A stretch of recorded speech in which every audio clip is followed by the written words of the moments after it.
Spelling of the word yesterday. Yesterday is spelled as yesterday. Yesterday. Look, look at the number of syllables that is has. It has 3 syllables. Yesterday. Day.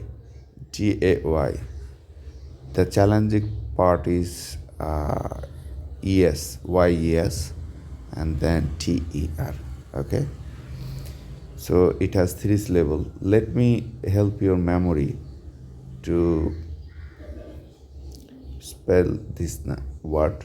Look, just to spell yesterday, just break this word into small parts.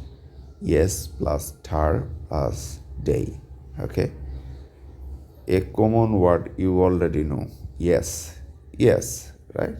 Then to remember the spelling of tar, look, think of tar as part of words like tram. So tram, TRM. Okay. So in yesterday, we'll write TER. Tram, terrific. Okay. Yesterday was terrific. Day we can easily write. So in yesterday we have tram or terrific. Or yesterday was my term exam, or yesterday was terrific. From like this, you can remember the spelling of TER.